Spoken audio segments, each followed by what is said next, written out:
आरक्षण आमच्या हक्काचं नाही कुणाच्या बापाचं। माननीय आमदार समाधानदादा अवताडे हे या ठिकाणी आरक्षणाच्या बाबतीत प्रत्येक ह्याच्यात आंदोलन असेल किंवा इतर अनेक या ठिकाणी मराठा समाजाच्या ज्या ज्या काही मागण्या असतील त्या मागण्यामध्ये माननीय आमदार साहेब प्रत्येक ठिकाणी त्या ठिकाणी प्रत्येक बाबतीत पुढे असतात। आज या ठिकाणी सकल मराठा समाजाच्या वतीनं या ठिकाणी मनोजदादा आपल्या सर्व समाजासाठी आरक्षण मिळावं म्हणून त्या ठिकाणी उपोषण चालू आहे आणि आज या ठिकाणी आरक्षणासंदर्भात माननीय आमदार साहेब या ठिकाणी विशेष अधिवेशनामध्ये त्या ठिकाणी मराठा समाजाला आरक्षण मिळावं यासाठी अधिवेशनामध्ये 100% या ठिकाणी आवाज उठवतील याची देखील ग्वाही आजच्या या आंदोलनाच्या निमित्ताने मी आपल्याला या ठिकाणी देतो।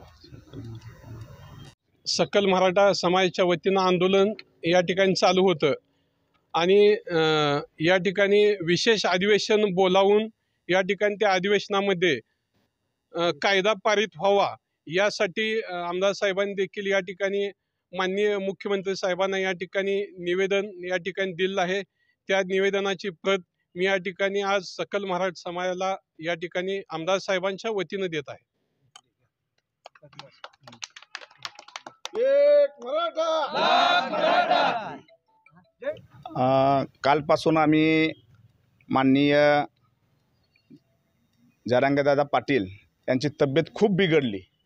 अंतरवाली सराटीमध्ये खूप लोक चालले, त्यांची तब्येत अक्षरशः एवढी डाऊन झाली की आता ते एकदम अति सिरियसली होते काय असे वाटायला लागले। त्यामुळे आम्ही सर्व मराठा सकल समाजातील सर्व आम्ही लोकांनी प्रशासनावर दबाव टाकण्यासाठी आणि आमचा हक्काचा माणूस आमचे आमदार माननीय समाधानदादा अवताडे साहेब यांच्या घरासमोर आम्ही कालपासून धरणे आंदोलनाला बसलो। त्यांनी कालसुद्धा आम्हाला एकूण सकारात्मक प्रतिसाद दिला।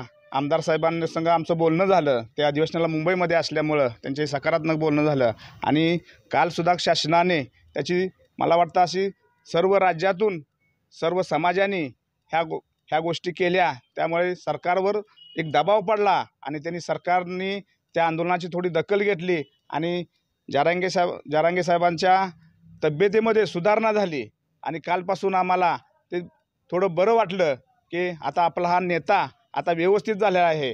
त्यामुळं आज दुपारीसुद्धा त्यांनी पत्रकार परिषद घेतली आणि त्यामध्ये सांगितलं की जवळजवळ 20 तारखेला अधिवेशन आहे, त्या अधिवेशनापर्यंत आपण सरकारला वेळ देऊ आणि पुढची जे आपल्या आंदोलनाची दिशा आहे ती दिशा आपण 21 तारखेला जाहीर करू।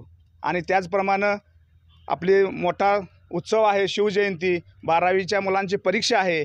त्यामुळे हे जे आंदोलन आहे ते आंदोलन जरांगे साहेबांनी सांगितलं की शांततेच्या मार्गाने आणि एकूण कुठल्याही प्रकारचे विद्यार्थ्यांमध्ये भीती निर्माण न होता 12वीचा विद्यार्थी परीक्षेला गेला पाहिजे। तर आपली शिवाजी महाराजांची जयंती मोठ्या उत्साहात साजरा करण्यासाठी जरांगे दादांनी सर्वांना आदेश दिलेत। त्यामुळं त्याचप्रमाणे आम्ही या ठिकाणी धरणे आंदोलनाला बसलो। अवताडे साहेबांनीही आमच्या या ठिकाणी सकारात्मक प्रतिसाद दिला। त्यांनी सगळे सोयरे हा शब्द त्यांच्या पत्राद्वारे मुख्यमंत्र्यांना तो लेखी आदेश फॅक्स केला आहे। त्यामुळे आमचं समाधान झालं आहे। त्यामुळं आजचं हे धरणे आंदोलन आम्ही या ठिकाणी थांबवतो, स्थगित करतो। धन्यवाद। सकल मराठा समाजाच्या वतीने आम्ही दोन दिवस झाले माननीय समाधान अवताडे यांच्या दारासमोर धरणे आंदोलन धरले आहे आणि त्याप्रमाणे आपले मनोजदादांची काय तब्येत चांगल्या प्रकारे सुधारत आहे। त्यामुळे आम्ही आज धरणे आंदोलन धरले होते। त्याप्रमाणे दुपारी मनोजदादांची पत्रकार परिषद झाली, त्यात त्यांनी सांगितले की आता सध्या 20 तारखेपर्यंत आपण शासनाला मुदत दिली आहे आणि 20 तारखेला जर त्यांनी काही ह्यात दगाफटका केला तर आपण 21 तारखेनंतर आपलं पुढचं आंदोलन कसं करायचं ते आपण नंतर ठरवू म्हणून सांगितलं नाही। त्यामुळं आम्ही मनोजदादा जरांगे पाटलांचा आदेश मानतो आणि हे धरणे आंदोलन इथे थांबवतो। जय हिंद।